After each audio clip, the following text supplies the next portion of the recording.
ফিরে এলাম বিরতির পর। ভোটের আগে দল ভাঙানোর খেলা। বিহারে দুই আরজেডি বিধায়ক মোদির সভায় নওয়াদার বিধায়ক বিভা দেবী ও রাজাউলির বিধায়ক প্রকাশ বীরকে এবার শুক্রবার প্রধানমন্ত্রীর সভায় পিছনের দিকে বসে থাকতে দেখা গিয়েছে। তারা কি বিজেপিতে চলে গেলেন? দুই বিধায়ক অস্বীকার করলেও আরজেডি কিন্তু মনে করছে ওই বিধায়কদের ভাঙিয়ে নিয়েছে বিজেপি। এবার কি আরজেডি বিধায়করা তারা কি এবার বিজেপিতে চলে যাচ্ছেন? কারণ ভোটের আগে দল ভাঙানোর খেলা যেমনটা দেখি, সেই খেলা কি এবার শুরু হয়ে গিয়েছে বিহারে? বিহারে দুই আরজেডি বিধায়ক মোদির সভায় নওয়াদার বিধায়ক বিভা দেবী ও রাজাউলির বিধায়ক প্রকাশ বীরকে শুক্রবার প্রধানমন্ত্রীর সভার পিছনের দিকে বসে থাকতে দেখা গিয়েছে।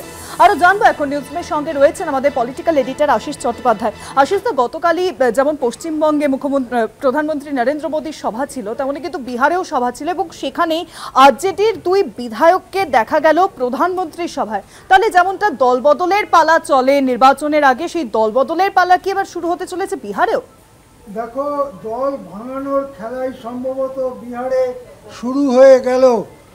যেটা যে খবর পেছন থেকে সামনে আসছে, শুক্রবার প্রধানমন্ত্রীর যে সভা ছিল তাতে পিছন দিকে বসে থাকতে দেখা যায় আরজেডির দুই বিধায়ককে।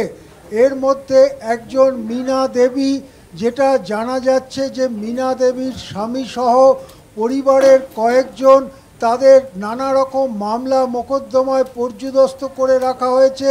কয়েক বছর জেলেও কাটিয়েছেন মীনা দেবীর স্বামী। মীনা দেবীর পরিবারের অন্যান্যদের বিরুদ্ধেও নানা মামলা মোকদ্দমা ঝুলছে। সেই সব মামলা মোকদ্দমা থেকে বাঁচতেই মীনা দেবী কি এবারে বিজেপির দ্বারস্থ? সেইটাই মনে হলো যেন যখন প্রধানমন্ত্রীর সভায় মীনা দেবীকে দেখা গেল।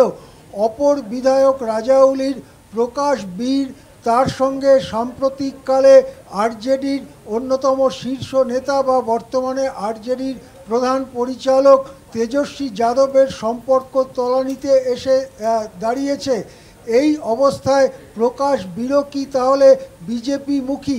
এই দুই বিধায়কই কিন্তু প্রশ্নের মুখে তারা বলেছেন যে তারা বিজেপিতে যোগদান করেননি।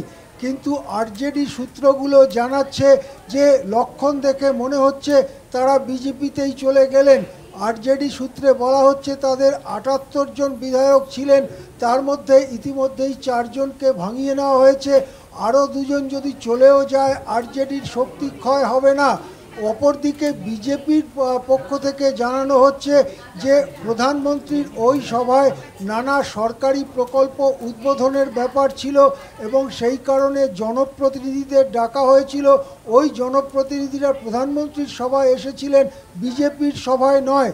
এই কথা বলে ঘটনাটাকে আড়াল করার চেষ্টা করা হলেও ওই দুই বিধায়ক যে আরজেডি ছেড়ে বিজেপির পথে, এমনটাই মনে করছেন বিহারের রাজনীতির পর্যবেক্ষকদের অনেকেই। হ্যাঁ, অনেক ধন্যবাদ আশিস। দ্য নিউজরুমের সঙ্গে ছিলেন আমাদের পলিটিক্যাল এডিটর আশিস চট্টোপাধ্যায়। অর্থাৎ ভোটের আগে যে দল ভাঙানোর খেলা শুরু হয় আমরা দেখি, সেই খেলা কি এবার বিহারে শুরু হয়ে গিয়েছে? কারণ গতকাল প্রধানমন্ত্রী নরেন্দ্র মোদীর পশ্চিমবঙ্গে কলকাতায় সভার আগে কিন্তু বিহারে সভা ছিল এবং সেই সভাতেই দুই আরজেডি বিধায়ককে দেখা যায় মোদীর সভায়। নওয়াদ বিধায়ক বিভা দেবী এবং রাজাউলির বিধায়ক প্রকাশ বীরকে শুক্রবার প্রধানমন্ত্রীর সভায় পিছনের দিকে বসে থাকতে দেখা গিয়েছে। আর তারপরেই কিন্তু প্রশ্ন শুরু হয়ে গিয়েছে, বিহারের যে আসন্ন বিধানসভা নির্বাচন, সেই নির্বাচনের আগে কি দল ভাঙানোর খেলা শুরু হয়ে গেল বিহারে?